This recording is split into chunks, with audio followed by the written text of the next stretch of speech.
Dear viewers, you are warmly welcome in this lecture. Kindly subscribe this channel and also press the bell icon below so that you could be notified about any new video from Biology Guardian.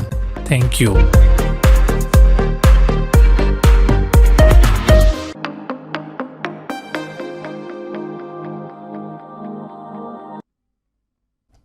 बिस्मिल्लाहिर्रहमानिर्रहीम।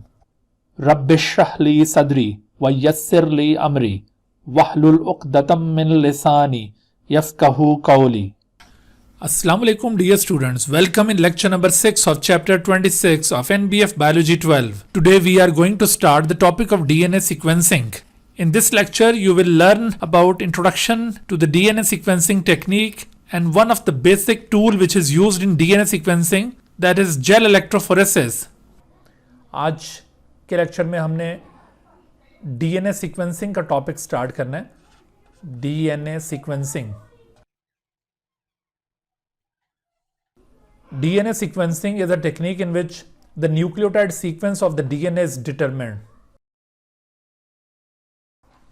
ठीक है भाई, तो DNA sequencing एक ऐसा event है जिसमें हम अननोन सीक्वेंस न्यूक्लियोटाइड का किसी भी डीएनए मॉलिक्यूल में उसको डिटरमिन करते हैं। डीएनए सीक्वेंसिंग बेसिकली ये क्रोमोसोम मैपिंग की एक टेक्निक है। It is a technique of chromosome mapping. Chromosome mapping की ये दरअसल एक टेक्निक है। और क्रोमोसोम मैप किसे कहा जाता है? क्रोमोसोम मैप एक ऐसा इंफॉर्मेशन का एक पूल है जिसमें आपको क्रोमोसोम के अंदर मौजूद जीन्स के बारे में इंफॉर्मेशन हासिल होती है।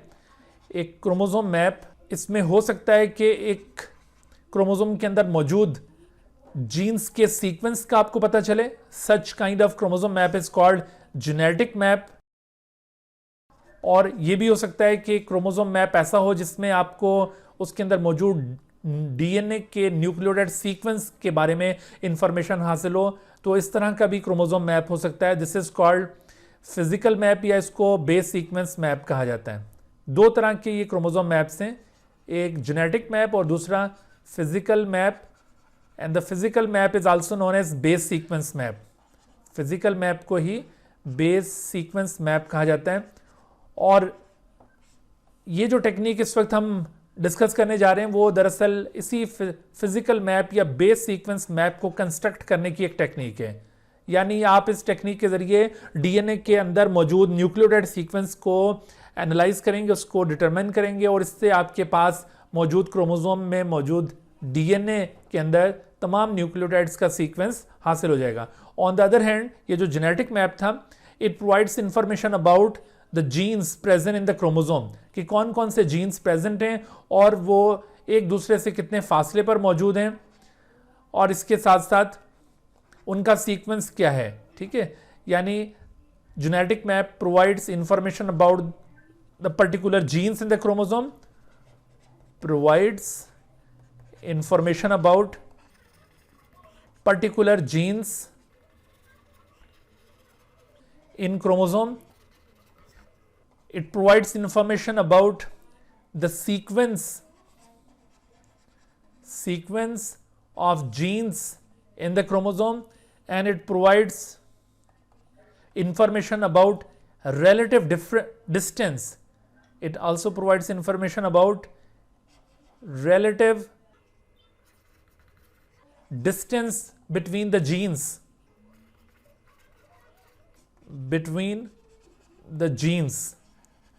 इन द क्रोमोसोम। तो हम इस वक्त चूंकि फिजिकल मैप को डिस्कस करने जा रहे हैं, ये DNA sequencing technique physical map construct करने की एक टेक्निक है। जेनेटिक मैप किस तरह से बनाया जाता है उसका एक अलग तरीका है, तो वो इस वक्त हमारा टॉपिक नहीं है। वो आपने जो चैप्टर 22 पढ़ा है, chapter 22 that is variation in genetics, या जैसे इनहेरिटेंस का चैप्टर भी कहते हैं, तो आपने चैप्टर 22 इनहेरिटेंस के अंदर जेनेटिक मैप को कंस्ट्रक्ट करने का एक टॉपिक वहाँ पर आपने देखा होगा। लेकिन इस साल वो टॉपिक अगरचे आपको पढ़ाया नहीं गया कि ये जेनेटिक मैप किस तरह से कंस्ट्रक्ट करते हैं, तो ये असल में जेनेटिक मैप की जो कंस्ट्रक्शन है वो वहाँ उस टॉपिक के अंदर एक्सप्लेन की हुई है। Here we are concern with physical map.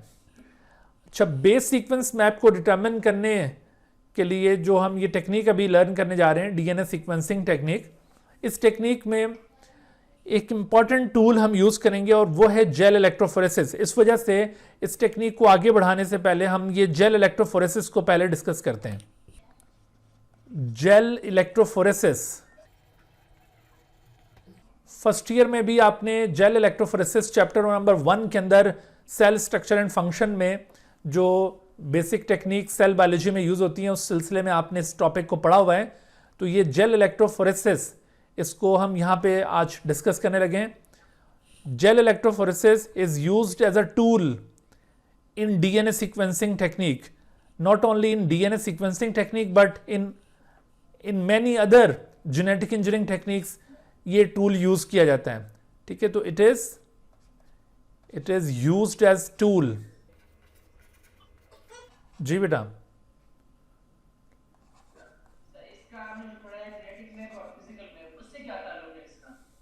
अभी आपको समझ में आएगा, ठहर जाओ ना, अभी जेल इलेक्ट्रोफोरेसिस को मैं डिस्कस कर लूं, उसके बाद फिर आपको बताऊंगा कि डीएनए सीक्वेंसिंग में कैसे इसको यूटिलाइज करेंगे हम।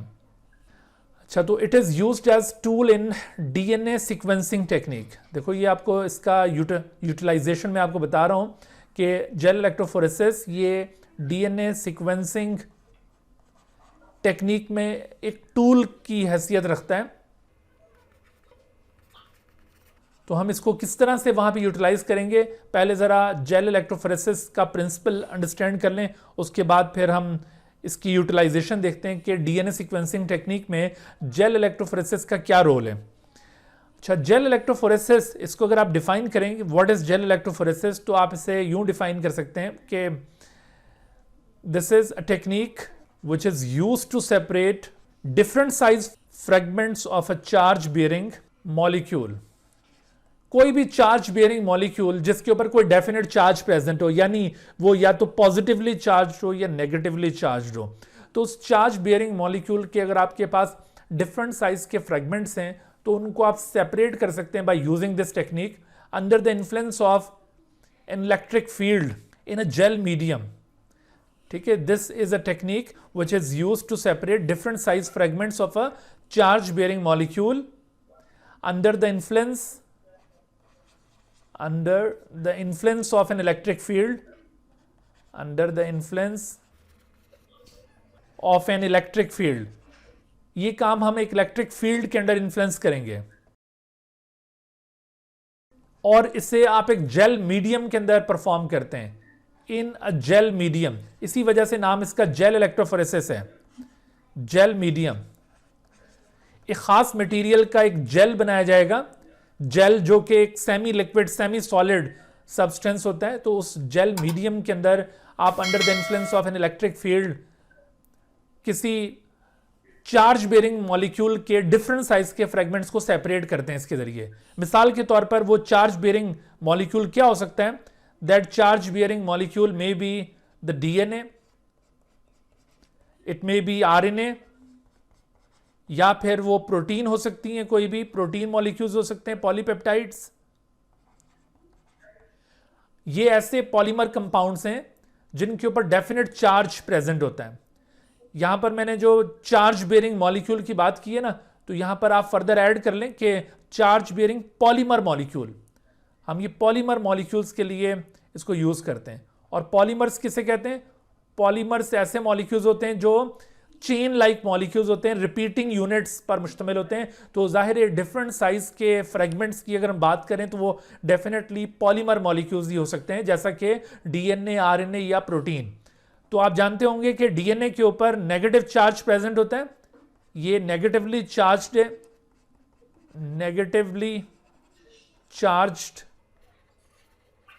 नेगेटिवली चार्ज्ड किसकी वजह से? ये ड्यू टू फॉस्फेट ग्रुप्स। इसके अंदर जो फॉस्फेट ग्रुप्स प्रेजेंट होते हैं, due to those phosphate groups DNA is overall negatively charge molecule. Similarly RNA जो कि एक और किस्म है पॉलीन्यूक्लियोटाइड्स की, तो ये भी नेगेटिवली चार्ज्ड है ड्यू टू फॉस्फेट ग्रुप। यहां पर भी सेम वही रीजनिंग है। So both DNA and RNA are negatively charge molecules, but the protein ये पॉजिटिवली चार्ज भी हो सकती हैं, नेगेटिवली चार्ज भी हो सकती हैं। Proteins are generally negatively charged, they are generally negatively charged. ठीक है, जनरली ये नेगेटिवली चार्ज्ड मॉलिक्यूल्स होते हैं ड्यू टू अमाइनो एसिड, चूंकि इसके अंदर अमाइनो एसिड्स मौजूद हैं। अमाइनो एसिड, तो कुछ अमाइनो एसिड्स के ऊपर पॉजिटिव चार्ज भी प्रेजेंट होता है, जैसे कि हिस्टोन प्रोटीन्स के बारे में आपने पढ़ा होगा। हिस्टोन प्रोटीन्स में आर्जिनिन और लाइसिन टाइप के अमाइनो एसिड की अबंडेंस की वजह से histone proteins are positively charge. तो इस तरह कुछ प्रोटीन अगरचे पॉजिटिवली चार्ज होती हैं, but generally proteins have negative charges due two amino acids.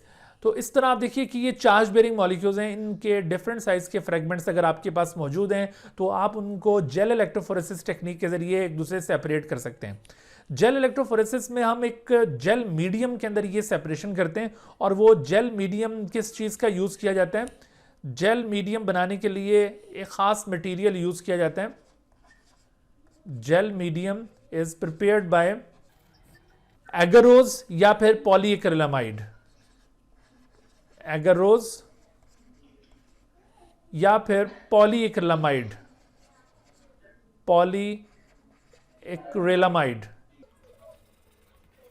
ठीक है भाई, तो एगरोज या polyacrylamide are two kind of gels which are used in gel electrophoresis. Agarose इसकी रेजोल्यूशन कम होती है, पॉलीएक्रिलामाइड जेल की रेजोल्यूशन ज्यादा है, यानी अगर आपके पास जो फ्रेगमेंट्स मौजूद हैं उनके दरमियान लेस देन 50 न्यूक्लियोटाइड्स का डिफरेंस है, तो ऐसी सूरत में फिर आप पॉलीएक्रिलामाइड जेल यूज करेंगे। Used to separate fragments having less than 50 nucleotide difference. 50 nucleotides या बेस पेयर्स डिफरेंस, अगर फ्रेगमेंट्स के दरमियान आप देखते हैं कि 50 न्यूक्लियोटाइड से कम डिफरेंस पाया जाता है, मिसाल के तौर पर एक फ्रेगमेंट है जिसमें टोटल 10 बेस पेयर्स मौजूद हैं, दूसरा फ्रेगमेंट है 20 बेस पेयर्स का, तीसरा फ्रेगमेंट है आपके पास 30 बेस पेयर्स का, तो आप देखिए कि ये लेस देन 50 बेस पेयर्स का डिफरेंस इन फ्रेगमेंट्स के दरमियान मौजूद है। तो इनको अगर आप एक दूसरे से सेपरेट करना हो तो फिर पॉलीएक्रिलामाइड जेल यूज किया जाएगा, और अगर ये डिस्टेंस इससे ज्यादा हो तो फिर आप एगरोज जेल यूज करेंगे। ये दोनों मटेरियल्स आमतौर पर पाउडर्ड फॉर्म में होते हैं। ठीक है, naturally these two materials are in powdered form, और जब आप इनका सोल्यूशन बनाते हैं तो एक्वस मीडियम में ये क्विकली डिसॉल्व नहीं होते। Both are in crystalline form. ठीक है, दोनों ये क्रिस्टलाइन फॉर्म में पाए जाते हैं, फाउंड इन क्रिस्टलाइन फॉर्म। लेकिन अगर आप इनको वाटर के अंदर डिसॉल्व करें तो ये क्विकली डिसॉल्व नहीं होंगे। इनको आप वाटर के अंदर डिसॉल्व करते हैं और उसको फिर हीट अप करते हैं। डिसॉल्व इन हॉट वाटर, ये हमेशा हॉट वाटर के अंदर डिसॉल्व होंगे, और जब आप इनको हॉट वाटर में डिसॉल्व कर लेते हैं तो वो इस तरह का जो सोल्यूशन बनेगा, this hot solution of the gel will be poured in a cast. This hot solution, ये हॉट सोल्यूशन जो कि हॉट वाटर के अंदर एक सोल्यूशन बनाए इसको डिसॉल्व करने से, तो ये हॉट सोल्यूशन इसको आप पोर करेंगे in a cast. It is now poured in an appropriate cast. Cast किसे कहते हैं? कास्ट कहते हैं कोई ट्रे को या फिर कोई भी ऐसा सांचा जिसके अंदर आप ये जेल की शीट प्रिपेयर करना चाहते हैं। मिसाल के तौर पर आप इस पर्पस के लिए इस तरह से कोई हॉरिजॉन्टल जेल अपरेटस भी यूज कर सकते हैं या कोई वर्टिकल जेल अपरेटस भी यूज कर सकते हैं। जैसे आप देखिए ये एक जेल अपरेटस आपको दिखा रहे हैं, इस जेल अपरेटस की ये ट्रे बनी हुई है, तो इस ट्रे के अंदर आप इसको पोर कर देंगे ताकि ये जेल एक शीट की फॉर्म अटेन कर ले। जेल एक शीट की फॉर्म अटेन कर लेगा। ये एक ट्रे आप देख रहे हैं, इस ट्रे को कास्ट कहा जा रहा है। इसके अंदर आप ये जेल को पोर कर देंगे, और जेल जब यहां पर इस ट्रे के अंदर थोड़ी देर के लिए ठंडा होगा तो ऐसी सूरत में ये सॉलिडिफाई हो जाएगा। इसकी कंसिस्टेंसी, इसकी जो फिजिकल स्टेट है बिल्कुल वैसी हो जाएगी जैसा कि आमतौर पर घर में जब हम कोई जेली बनाते हैं ना, उस तरह आपको ये नज़र आएगा। यानी आप जेली बनाते हुए जब आप जेली पाउडर को पानी में डिज़ोल्व कर रहे होते हैं और साथ साथ उसको पका रहे होते हैं तो वो उसके अंदर डिज़ोल्व होती चली जाती है जेली, और उसके बाद जब उसको आप ठंडा करते हैं किसी बर्तन में डालकर तो वो सॉलिडिफाई हो जाती है। बिल्कुल उसी तरह जेली लाइक स्टेट ये जेल गेन कर लेगा। तो जब इसमें ये जेली लाइक स्टेट हासिल हो जाती है, मिसाल के तौर पर ये इसके अंदर एक जेल प्लेस किया हमने और जेल की एक शीट प्रिपेयर हो गई है, दिस इज जेल शीट। अच्छा, ये जेल की इस तरह से आप शीट प्रिपेयर कर लेंगे। उसके बाद फिर इसके अंदर कॉम की मदद से छोटे छोटे वेल्स क्रिएट कर लेते हैं, and those wells are developed in the gel like this. ऐसे करके एक वेल, फिर ये दूसरा वेल, वेल कहते हैं कुएं को, ठीक है ना, तो ये वही कुएं क्रिएट हो गए। तो इसके लिए हमने क्या यूज़ किया, इसके लिए कॉम यूज़ किया है। अभी जेल को ठंडा होने से पहले ही जब आप इसके अंदर वो कॉम प्लेस कर देते हैं, वो कॉम ये इस तरह की शेप का कॉम होता है, यानी ये एक ऐसा स्ट्रक्चर होगा जिसमें इस तरह से करके ये स्ट्रक्चर्स बने हुए हैं, इसे कह रहे हैं कॉम। तो इस कॉम को आप इस जेल के अंदर इस तरह से प्लेस कर देंगे और बाद में जब इसको ठंडा होने के लिए अलाउ करेंगे और ठंडा होने के बाद जब आप ये कॉम बाहर निकालेंगे तो जिस जिस हिस्से के अंदर ये कॉम के आपको ये स्ट्रक्चर्स पेनिट्रेटेड दिखाई दे रहे थे उस हिस्से में सुराख बन जाएंगी यूँ। तो इस तरह से ये वेल्स एक साइड पर क्रिएट कर दिए जाते हैं। तो ये आपने देखा कि जेल प्रिपेयर करने के बाद उसको एक कास्ट में डालकर उसको ठंडा कर लिया गया है और उसके अंदर यूं वेल्स क्रिएट कर दिए हैं। अब इन वेल्स के अंदर आप अपना सैंपल लोड करते हैं और वो सैंपल किस चीज़ पर मुश्तमिल होगा, डिफरेंट साइज़ के फ्रेगमेंट्स पर मुश्तमिल होगा। ये सैंपल्स लोड किए जा रहे हैं, जितने भी सैंपल्स हों तो वो सब यहाँ पर लोड किए जाएंगे। लोडिंग ऑफ सैंपल्स, सैंपल के अंदर क्या चीज़ मौजूद है, सैंपल में डिफरेंट साइज के फ्रेगमेंट्स मौजूद हैं। लोडिंग ऑफ सैंपल्स, तो जब आप इसको लोड कर देते हैं उसके बाद आप इसे एक अपरेटस के अंदर रखते हैं जिसे जेल अपरेटस कहा जाता है, जो कि एक पावर सप्लाई के साथ कनेक्टेड है। ठीक है, इसके साथ एक पावर सप्लाई मौजूद होती है। तो इस पावर सप्लाई के ज़रिए आप इसको इलेक्ट्रिक करंट प्रोवाइड करेंगे। जैसे यहाँ पर नेगेटिव पोल है तो इस साइड पर पॉजिटिव पोल रखा जाएगा। आपने जिस साइड पर ये सैंपल पोर किया होगा उस साइड पर वही पोल होना चाहिए जो चार्ज, पर्टिकुलर चार्ज जो सैंपल के ऊपर मौजूद है। मिसाल के तौर पर if you want to separate the DNA fragments, तो डीएनए के ऊपर चूंकि नेगेटिव चार्ज पाया जाता है तो आपने इनको नेगेटिव पोल पर ही पोर करना है। और अगर आपके पास कोई ऐसा सैंपल है जिसके ऊपर पॉजिटिव चार्ज पाया जाता है, जिस फ्रेगमेंट के ऊपर पॉजिटिव चार्ज है, तो आप उसको पॉजिटिव पोल के ऊपर पोर करेंगे। और अगर कोई ऐसा आपके पास सैंपल है जिसमें आपको चार्ज का अंदाजा नहीं है कि पॉजिटिवली चार्ज फ्रेगमेंट्स होंगे या नेगेटिवली चार्ज, तो उसके लिए आपकी सेंटर के अंदर वेल्स बनाएंगे और उसके अंदर पोर करेंगे। ठीक है, तो आपने ये याद रखना है कि हमेशा इनको आपने उसी एंड के ऊपर पोर करना है, सैंपल्स को उसी एंड पर लोड करना है, सैंपल्स को जो पर्टिकुलर चार्ज उन फ्रेगमेंट्स के ऊपर मौजूद है। जैसे डीएनए को हम सेपरेट करना चाह रहे हैं तो डीएनए नेगेटिवली चार्ज है तो नेगेटिव पोल पर आप इसको पोर करेंगे और इसको जब आप इलेक्ट्रिक सप्लाई प्रोवाइड करेंगे, देखो ये यहाँ से वायर ये एक इलेक्ट्रिक सप्लाई के साथ कनेक्टेड है, here is the electric supply, और उस इलेक्ट्रिक सप्लाई के ज़रिए आप इसको इलेक्ट्रिक करंट प्रोवाइड कर रहे हैं। This is electric supply. जब आप इसको ये इलेक्ट्रिक करंट प्रोवाइड करते हैं तो एक इलेक्ट्रिक फील्ड यहाँ पे स्टैब्लिश होती है। अच्छा, इससे पहले एक और बात मैं आपको यहाँ पर बता दूं कि ये जो जेल शीट थी ना, जेल शीट, इसको एक बफर सॉल्यूशन के अंदर पोर किया हुआ है। यानी जो जेल अपरेटस था उसकी अपनी भी एक ट्रे बनी हुई थी और उस ट्रे के अंदर आपने ये जेल शीट को प्लेस कर दिया है उस कास्ट में से निकालकर। पहले जिस भी कास्ट के अंदर, जिस ट्रे के अंदर आपने जेल शीट प्रिपेयर की थी, वहाँ से वो जेल उठाकर उसको आपने इस अपरेटस की ट्रे के अंदर डाल दिया और अपरेटस की ट्रे के अंदर क्या मौजूद है, उसके अंदर यहाँ पर बफर सॉल्यूशन प्रेजेंट है। तो अब ये बफर सॉल्यूशन में ये जेल सस्पेंडेड है, यूं समझ लें। ओके, तो अब आप देखिए कि जब ये इलेक्ट्रिक सप्लाईज को मिलती है तो under the influence of this electric field the fragments present in each sample begin to move from each other.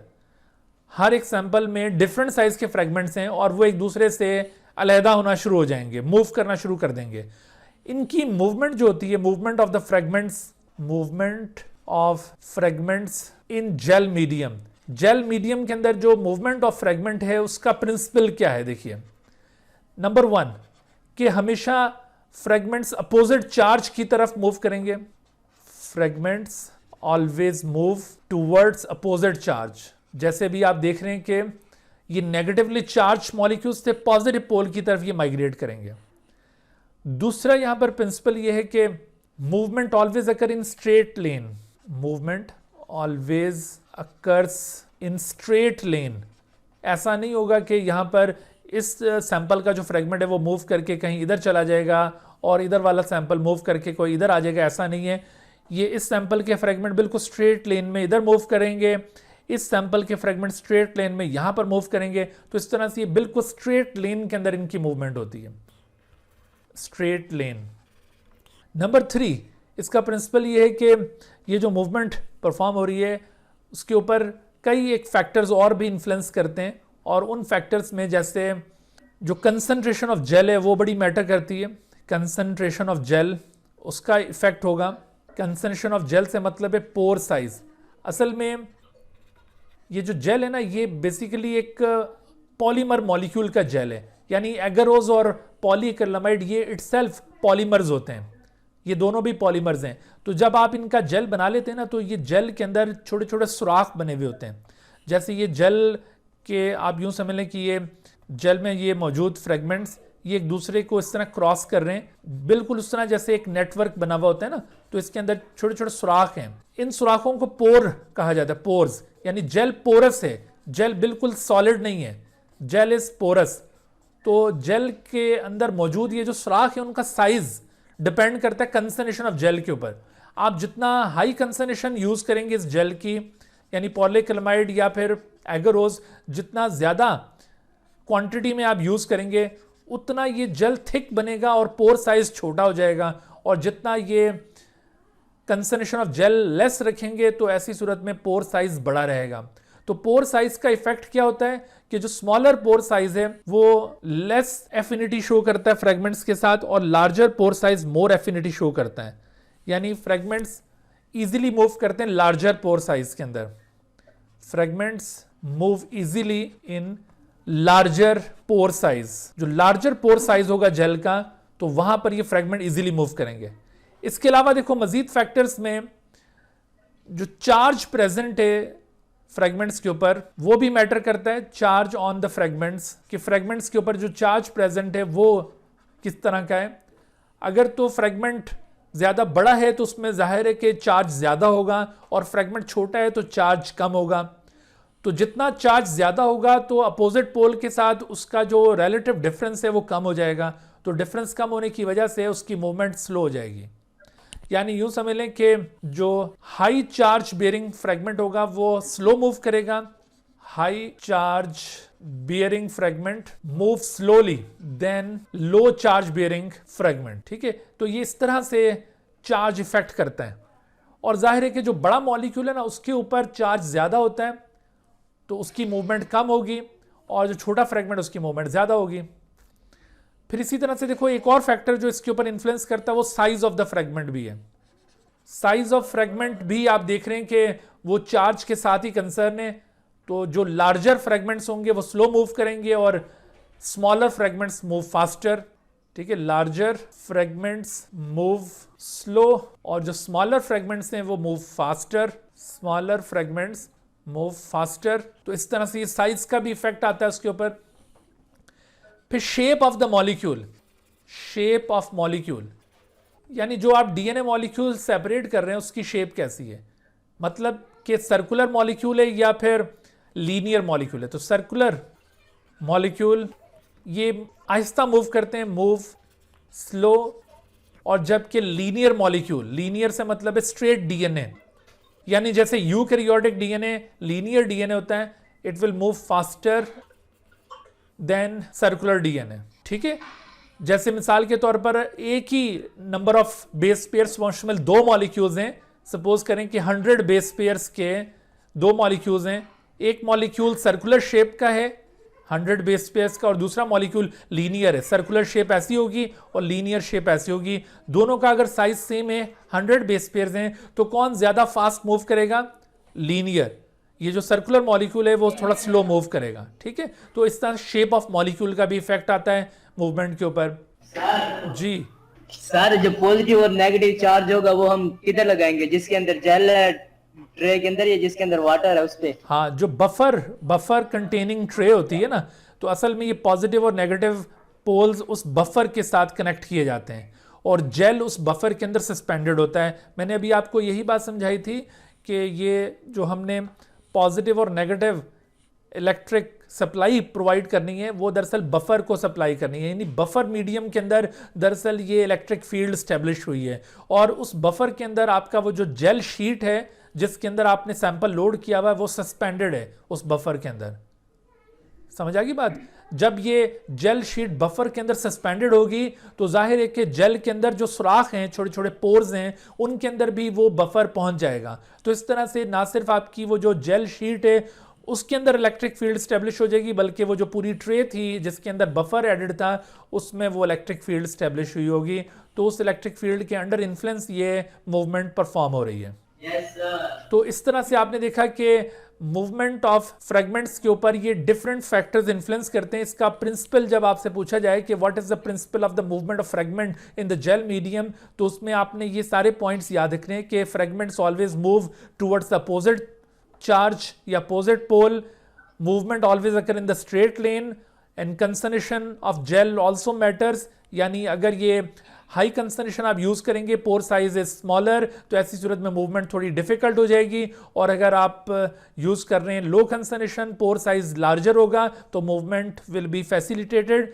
और इसके साथ साथ चार्ज ऑन द फ्रेगमेंट वो भी मैटर करता है। हाई चार्ज बियरिंग फ्रेगमेंट जाहिर है कि वो लार्जर साइज के होंगे और उनका जो हाई चार्ज है उनका डिफरेंस अपोजिट पोल के साथ चूंकि कम हो जाता है, इस वजह से उनको मूवमेंट में डिफिकल्टी होती है। और जो लो चार्ज बियरिंग फ्रेगमेंट्स होते हैं स्मॉलर साइज के, उनका अपने अपोजिट पोल के साथ डिफरेंस ज्यादा होता है, तो इस वजह से वो ज्यादा तेजी से अट्रैक्ट होते हुए जाते हैं। और इसी तरह से शेप ऑफ मॉलिक्यूल आपने देखा, साइज ऑफ द फ्रेगमेंट्स आपने देखा, तो ये सारे फैक्टर्स इसके ऊपर इन्फ्लुएंस करते हैं। ठीक है जी, तो ये थी जेल इलेक्ट्रोफोरेसिस टेक्निक। इस टेक्निक के जरिए आपके पास अगर डिफरेंट साइज के फ्रेगमेंट्स ऑफ डीएनए एक सॉल्यूशन के अंदर मौजूद हैं तो आप उनको इजीली एक दूसरे से सेपरेट आउट कर सकते हैं। Is that clear? Any confusion in it? Good जी, तो अब हम बात करते हैं दोबारा डीएनए सीक्वेंसिंग टेक्निक की। तो मैंने अभी आपको बताया था कि डीएनए सीक्वेंसिंग टेक्निक, इसके लिए जेल इलेक्ट्रोफोरेसिस एक बहुत ही यूजफुल टूल के हैसियत रखता है, टूल की सूरत ये रखता है। जेल इलेक्ट्रोफोरेसिस को यूज करते हुए हम डीएनए सीक्वेंसिंग परफॉर्म करेंगे। कैसे परफॉर्म करेंगे अभी आप देखिए। डीएनए सीक्वेंसिंग टेक्निक, इसमें हमेशा 3 स्टेप्स आमतौर पर फॉलो किए जाते हैं। पहला स्टेप ये होता है कि आपके पास जो भी टारगेट पीस ऑफ डीएनए जिसको आप सीक्वेंस करना चाह रहे हैं, जिसका अननोन सीक्वेंस आप डिटरमिन करना चाहते हैं, उसके आप इस तरह के फ्रेगमेंट्स प्रोड्यूस करें कि हर फ्रेगमेंट एक ही पॉइंट से स्टार्ट हो लेकिन उसका एंडिंग पॉइंट डिफरेंट हो। यानी production of different size fragments of the target DNA which are all started from the same point but ended at different point. मतलब यह है कि जैसे मिसाल के तौर पर you want to sequence this particular piece of DNA, तो इस पीस ऑफ डीएनए में देखिए सीक्वेंस है ये A T C T A G G A T C A G, इस तरह से ये सीक्वेंस है। अच्छा, एक और बात याद रखिए कि डीएनए सीक्वेंसिंग टेक्निक में आप जिस पर्टिकुलर टारगेट डीएनए को सीक्वेंस करना चाह रहे हैं, the particular target DNA which is to be sequence, उसका एक स्ट्रैंड काफी होगा। आप उसका एक सिंगल स्ट्रैंड लेकर उसको सीक्वेंस करेंगे, क्योंकि अगर एक स्ट्रैंड का सीक्वेंस पता चल जाए तो क्या उसका जो अपोजिट सीक्वेंस है, कॉम्प्लीमेंट्री सीक्वेंस, उसको आप डिटरमिन कर सकते हैं? बिल्कुल कर सकते हैं, क्योंकि आपको याद होगा कि डीएनए के दोनों स्ट्रैंड्स एक दूसरे के कॉम्प्लीमेंट्री होते हैं। लिहाजा अगर आपके पास एक का सीक्वेंस डिटरमिन हो जाए तो दूसरे का सीक्वेंस आप उस कॉम्प्लीमेंट्री रूल के जरिए डिड्यूस कर सकते हैं। यानी ए के अपोजिट डेफिनेटली टी होगा और टी के अपोजिट ए होगा और सी के अपोजिट जी होगा, इस तरह से करके। तो आपको सिर्फ एक स्ट्रैंड रिक्वायर्ड होता है। तो टारगेट पीस ऑफ डीएनए को पहले हम सिंगल स्ट्रैंड में कन्वर्ट कर लेते हैं इस टेक्निक से पहले, ठीक है। तो अब ये जो सिंगल स्ट्रैंडेड मॉलिक्यूल है आपका जो टारगेट डीएनए, यहां तो मैंने ये सीक्वेंस लिख के दिखाया ना, एक्चुअली हमें पता बिल्कुल नहीं होता कि इसमें सीक्वेंस क्या होगा। तो उस अननोन सीक्वेंस वाले डीएनए को हमने डिटरमिन करना, उसका न्यूक्लियोटाइड सीक्वेंस क्या है। तो उसके लिए सबसे पहला स्टेप आपको बताया कि production of different size fragment of the target DNA which are all started from the same point but ended at different point। यानी आपने इसके डिफरेंट साइज के फ्रेगमेंट बनाने हैं, यानी आप इसके फ्रेगमेंट इस तरह से बना सकते हैं। दो पॉसिबिलिटीज हैं कि आप या तो इसके कॉम्प्लीमेंट्री फ्रेगमेंट बनाएं। कॉम्प्लीमेंट्री फ्रेगमेंट का मतलब है कि आप ए के अपोजिट देखें क्या चीज आ सकती है, टी, तो एक फ्रेगमेंट बनाएं जिसमें ये टी प्रेजेंट हो। आप इसके कॉम्प्लीमेंट्री फ्रेगमेंट बनाना चाह रहे हैं, ओके। तो आपने ये एक फ्रेगमेंट बनाया है विच कंटेन्स ओनली टी। दूसरा फ्रेगमेंट आपने इसका बनाया है विच कंटेन्स ए के अपोजिट टी है और टी के अपोजिट क्या होना चाहिए, ए।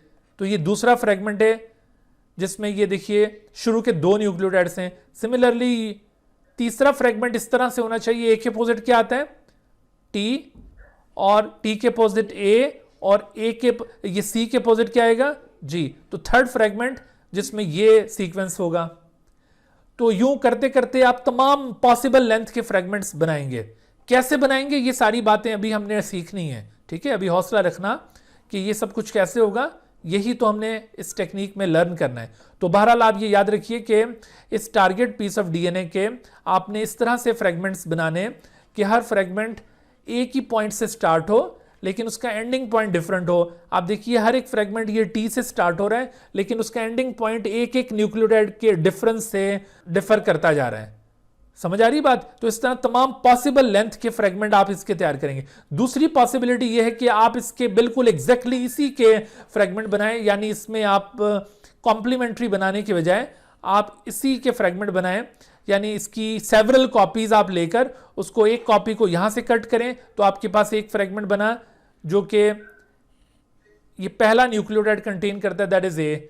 फिर दूसरी कॉपी को आप यहां से कट करें तो उसमें देखो ये फ्रेगमेंट बना जिसमें ए और टी पहले दो न्यूक्लियोटाइड है।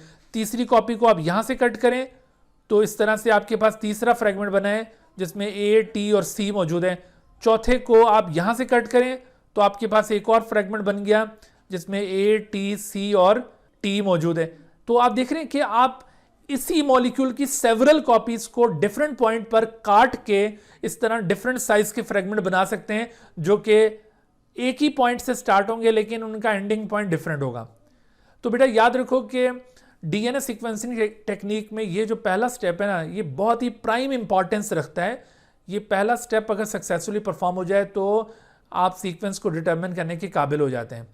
ये कैसे परफॉर्म किया जाएगा इसके बारे में हम बात करते हैं। तो आपने देखा कि चूंकि यहां पर इस टारगेट पीस ऑफ डीएनए के दो तरह के फ्रेगमेंट्स हैं, एक में कॉम्प्लीमेंट्री फ्रेगमेंट्स बन रहे हैं और एक में एग्जैक्ट वही फ्रेगमेंट्स बन रहे हैं। तो इस तरह से ये जो पहला स्टेप है ना, इसको परफॉर्म करने के दो डिफरेंट मेथड्स होंगे। This is performed by two different methods, और वो टू डिफरेंट मेथड्स कौन से हैं? One of them is known as Sanger method. आप या तो सेंगर मेथड को यूज करते हुए इसे परफॉर्म करेंगे, सेंगर्स मेथड, या फिर आप इसे परफॉर्म करेंगे by using Maxam Gilbert method. There are two methods, Maxam Gilbert method या फिर सेंगस मेथड। तो दोनों में से कोई एक मेथड यूज किया जाएगा। दोनों मेथड्स में फर्क क्या है कि जो सेंगस मेथड है उसमें ये कॉम्प्लीमेंट्री फ्रेगमेंट्स हासिल होंगे। ये जो मैंने आपको फ्रेगमेंट सिखाए ना, ये दरअसल इस मेथड के जरिए ऑब्टेन किए गए, लेकिन ये जिसमें एग्जैक्ट वही जो टारगेट डीएनए उसी के फ्रेगमेंट बनाए गए हैं, ये मैक्सम गिलबर्ट मेथड के जरिए पॉसिबल हुआ है। So by using any one of these two methods आप ये पहला स्टेप अचीव कर सकते हैं, पहला जो गोल है वो अचीव कर सकते हैं। और वो पहला गोल क्या था कि production of different size fragments. अब ये दोनों मेथड्स कैसे वर्क करते हैं, सेंगर मेथड और मैक्सम गिलबर्ट मेथड में क्या फर्क है, ये कैसे परफॉर्म किया जाएगा, इसको हम आगे डिटेल में देखते हैं। लेकिन उससे पहले मैं आपको फर्दर जो इसके अगले स्टेप्स हैं वो भी यहां पर पॉइंट आउट करता चलूं। इसका जो सेकंड स्टेप होगा, जब आपके पास ये डिफरेंट साइज के फ्रेगमेंट्स आ जाएंगे तो उसके बाद फिर आपने उन फ्रेगमेंट्स को एक दूसरे से सेपरेट आउट करना है by using gel electrophoresis. Separation of different size fragments through gel electrophoresis. यहां पर देखिए ये जेल इलेक्ट्रोफोरेसिस टेक्निक यूज हो रही है। आप कह रहे थे ना कि ये जेल इलेक्ट्रोफोरेसिस का ताल्लुक क्या है डीएनए सीक्वेंसिंग के साथ, इसका क्या रिलेशन है? तो एक्चुअली देखिए डीएनए सीक्वेंसिंग टेक्निक, चाहे वो मैक्सम गिलबर्ट मेथड हो या फिर सेंगर मेथड, तो दोनों केसेस में जब आप डिफरेंट साइज के फ्रेगमेंट्स प्रोड्यूस कर लेते हैं तो उन डिफरेंट साइज के फ्रेगमेंट्स को एक दूसरे से सेपरेट आउट करने के लिए आप इनको जेल इलेक्ट्रोफोरेसिस के जरिए सेपरेट करेंगे। और आपको याद है अभी मैंने आपको बताया था कि जेल इलेक्ट्रोफोरेसिस में दो तरह का जेल यूज किया जाता है, एक एगरोज और दूसरा पॉलीक्रिलामाइड। तो आप गौर कीजिए कि इस केस में डीएनए सीक्वेंसिंग में जो हम जेल इलेक्ट्रोफोरेसिस यूज करेंगे उसमें कौन सा जेल यूज करेंगे? मैंने अभी आपको समझाया था बेटा कि अगर डिफरेंट साइज के फ्रेगमेंट्स में 50 न्यूक्लियोटाइड या बेस पेयर से कम डिस्टेंस हो तो फिर आप पॉलीक्रिलामाइड यूज करेंगे, और 50 से ज्यादा डिफरेंस पाया जाए तो फिर आप एगरोज यूज करते हैं। तो यहां पर डिफरेंस कितना मौजूद है? जस्ट एक न्यूक्लियोटाइड का डिफरेंस है। देखो ये फ्रेगमेंट एक न्यूक्लियोटाइड पर मुश्तमिल है, ये फ्रेगमेंट दो न्यूक्लियोटाइड पर, ये 3 पर और ये 4 पर। इस तरह से ये जितने भी फ्रेगमेंट्स हैं each of them is different from the other from only single nucleotide. ठीक है, तो ये सिंगल न्यूक्लियोटाइड के डिफरेंस पर मुश्तमिल ये फ्रेगमेंट्स, इनको सेपरेट करने के लिए पॉलीक्रिलामाइड जेल यूज करते हैं। तो ये दूसरा स्टेप है separation of different size fragments through gel electrophoresis. जब आपके पास जेल इलेक्ट्रोफोरेसिस के जरिए ये सेपरेशन हो जाती है और फ्रेगमेंट एक दूसरे से सेपरेट आउट हो जाते हैं, तो उन फ्रेगमेंट्स को सेपरेट करने के बाद तीसरा स्टेप आप परफॉर्म करेंगे। The third step is called reading of sequence from the gel. अब आप वो जो जेल पैटर्न आएगा आपके पास, डिफरेंट साइज के फ्रेगमेंट एक दूसरे से सेपरेट आउट हो जाएंगे, तो उन फ्रेगमेंट्स के पैटर्न को देखकर आप सीक्वेंस रीड करेंगे। Reading of sequence from the gel, reading of sequence from the gel. ये कैसे मुमकिन होगा? ये सारी बातें अभी समझनी है हमने। ये अभी मैंने जस्ट आपको 3 स्टेप्स बताए जो कि डीएनए सीक्वेंसिंग टेक्निक के 3 मेजर स्टेप्स हैं। पहले स्टेप में डिफरेंट साइज के फ्रेगमेंट्स को प्रोड्यूस करना, फिर उसके बाद सेपरेशन करनी उनकी, और फिर सीक्वेंस को रीड करना।